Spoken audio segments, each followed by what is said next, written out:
In late September 2025, Canada Post entered a new and dramatic phase.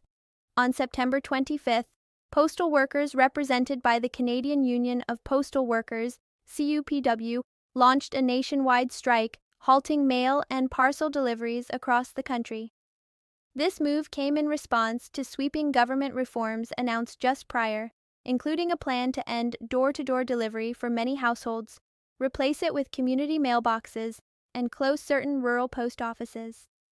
The government framed these changes as essential. Canada Post has been losing money for years, and the decline in basic letter mail, combined with stiff parcel competition, have put the Crown Corporation in a precarious financial position.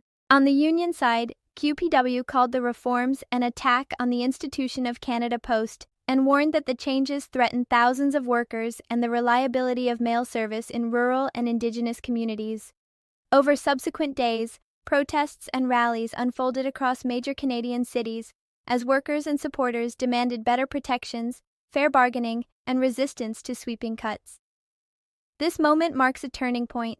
The long-standing relationship between Canada Post, its workers, and the government is under intense strain, and the public is watching closely. As the strike carried on, the union's stance sharpened. CUPW strongly criticized Canada Post's recent contract offers, labeling them a major step backwards. Previously promised signing bonuses were removed, and more aggressive provisions regarding job cuts and office closures were introduced. CUPW accused Canada Post of stalling negotiations, arguing that their offer was worse than proposals already rejected earlier. From the corporation's viewpoint, the offer is framed as a balancing act, preserving key benefits, pension plans, health benefits, vacation, while aligning operations with financial reality. However, Canada Post also took controversial steps. The new offers would remove lifetime employment guarantees and lift moratoriums on closing offices in urban locations, moves the union views as undermining job security. In internal and public statements, the union insisted that the corporation is not bargaining in good faith. They urged Canada Post to return with a fairer, more worker-friendly offer. This phase has become one of hardening positions and rising tensions, both sides publicly defending their stakes. On October 3, 2025, Canada Post unveiled a new global contract offer to QPW. These offers attempt to maintain core protections, for example, preserving the defined benefit pension, health benefits, vacation leave, pre-retirement leave, and a cost of living allowance. They also reaffirm the compounded 13.59% wage increase over 4 years, the same figure from the May best and final offer. However, the signing bonus is officially off the table, citing worsening financial conditions. At the same time, Canada Post's new offers include structural changes, ending lifetime guarantees, lifting constraints on closures of some offices, and aligning service models with projected demand. The strategy is clear: adapt Canada Post to a leaner, more sustainable model, even if it involves tough trade-offs. Yet critics argue these changes undercut the promise of a fair deal to the workers, that securing the institution comes at too high a human and community cost. Underlying the labor drama are some stark financial realities. Canada Post has reported multi-billion-dollar losses in recent years. In 2024 alone, it lost roughly $1.3 billion, and the corporation has received government injections to stay afloat. Declining volumes of letter mail, coupled with intensifying competition in parcel delivery, have squeezed margins. The decision to phase out home delivery gradually reflects a shift to more economically viable service models, communities of mailboxes, slower delivery speeds, and consolidation of branch operations. Canada Post argues these changes could yield cost savings of approximately $400 million annually. Yet, for many Canadians, especially in rural regions and among older or mobility-challenged residents, these changes risk eroding access and reliability. The societal impacts of reducing service reach have become a central part of the debate. The Canada Post strike and reform plans have drawn responses from many quarters.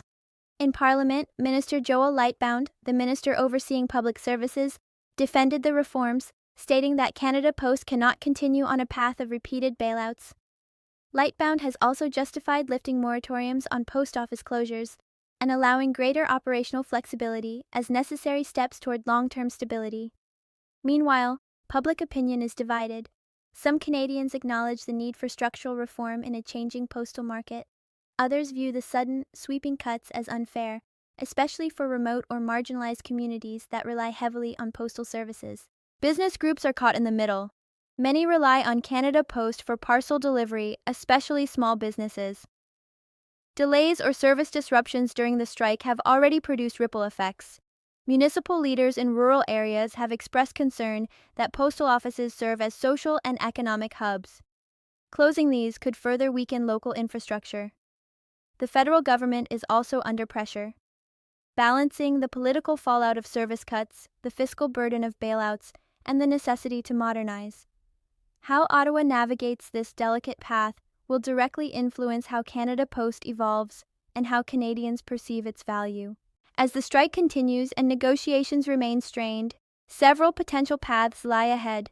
1. A negotiated settlement, unions and Canada Post find a compromise. This could preserve many benefits and enact gradual reforms to service delivery and branch structure. 2. Prolonged standoff.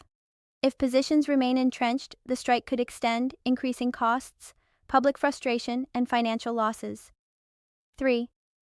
Legislative intervention.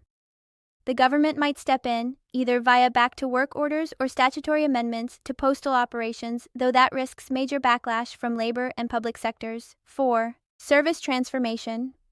Regardless of the resolution, the future of Canada Post may increasingly rely on parcel delivery growth, digital service integration, and fewer traditional postal services.